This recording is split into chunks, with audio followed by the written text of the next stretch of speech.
ইসলামিয়া ও principal আল্লামা হাবিবুর রহমান প্রজন্মের পক্ষ থেকে আপনাদের আন্তরিক মুবারকবাদ জানাচ্ছি। সংগ্রামী সিলেট ভাই, আমরা যারা সারার জন্য নদী রক্ত ঢেলে দিয়েছে, আমার নবীর ইজ্জত রক্ষার জন্য আমরা এক সাগর রক্ত ঢেলে দিতে রাজি আছে। সংগ্রামী সিলেট ভাই, ওই সেই রিজেস্ট্রারি মাঠ 1994 সালের 23 সেপ্টেম্বর এখান থেকেই নাস্তিক মুরতাদ বিরোধী আন্দোলনের সূচনা হয়েছিল। মুজাহিদে মিল্লাত প্রিন্সিপাল আল্লামা হাবিবুর রহমান সূচনা করেছিলেন, আমার জীবনের শেষ রক্ত বিবৃতি হলেও মুসলিম নাসরিনকে বাংলার ভূমিতে সহ্য করব না। এই আন্দোলনের কারণেই সিলেট থেকে শুরু হওয়া সেই আন্দোলনের কারণে তসলিমা বাংলাদেশ থেকে পলায়ন করতে বাধ্য হয়েছে।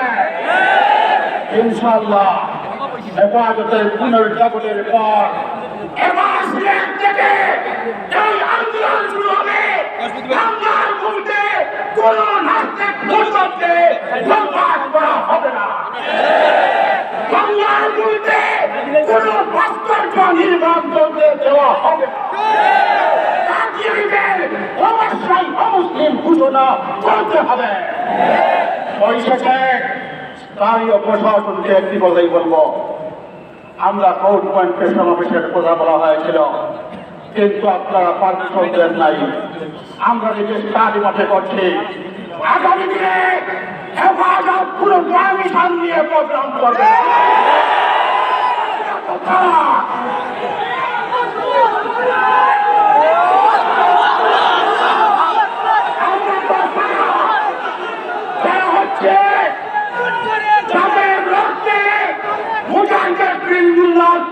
প্রিন্সিপাল আল্লামা হাবিবের রক্ত বহমান। প্রিন্সিপাল বলেছিলেন, জান পারি না চলার অনুমতি তুমি সচিবালয় থেকে রেখো, আর তার বন্ধের অনুমতি নির্দেশ আসমান থেকে আমি এনেছি। প্রশাসনের নির্দেশে চলে না, আল্লাহর নির্দেশে চলে। আমরা আমি হেফাজত চাই না, আমরা চাই আমিরুল মুমিনিন। হেফাজতে ইসলাম জিন্দাবাদ, বাংলাদেশের তৌহিদি জনতা জিন্দাবাদ জিন্দাবাদ।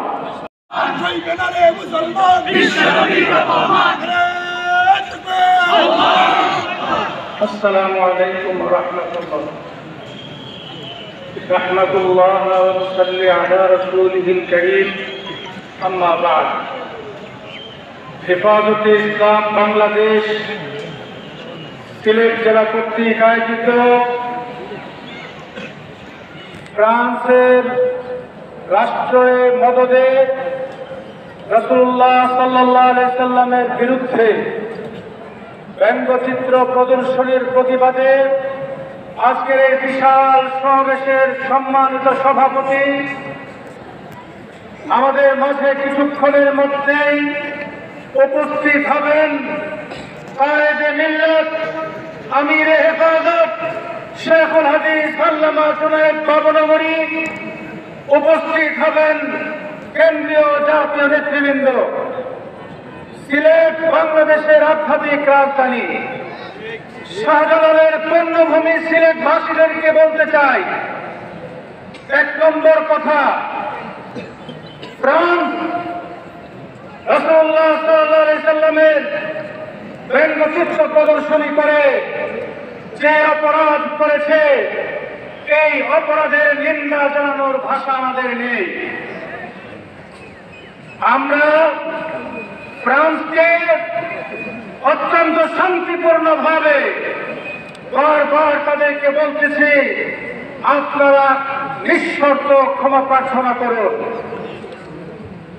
আজকে গোটা পৃথিবীর সন্ত্রাসবাদী সাম্রাজ্যবাদী শক্তিগুলো, কুফরি শক্তিগুলো আজকে ফ্রান্সের পাশে দাঁড়িয়ে মুসলমানদের বিরুদ্ধে ক্রুসেডের ঘোষণা দিয়েছে। মূলত সেই ক্রুসেডকে মোকাবেলা করার জন্য গোটা দুনিয়ার 200 কোটি মুসলমান প্রস্তুত আছে।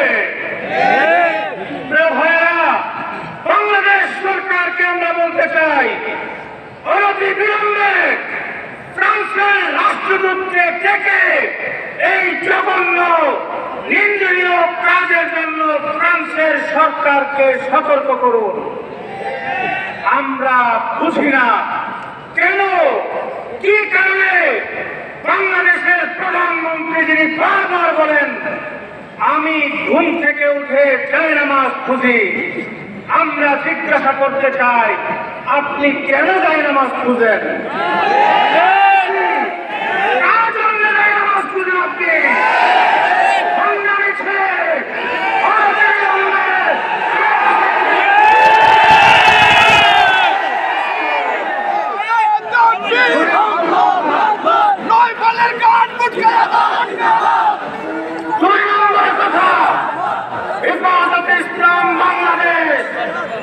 এটা কোন রাজনৈতিক দল নয়, হেফাজত সরকার বিরোধী সংগঠন যেমন না, হেফাজত ঠিক তেমনি কোন সরকারি দলের অঙ্গ সংগঠন নয়। যদি হেফাজতকে নিয়ন্ত্রণ করার চেষ্টা করা হয়, সরকারের নিয়ন্ত্রণ বাংলাদেশে থাকবে না। আমরা কোনো হটকারী হতে চাই না। সরকার যদি আমাদেরকে নিয়ন্ত্রণ করতে চায়, প্রয়োজনে আমরা হটকারী হয়ে যাব।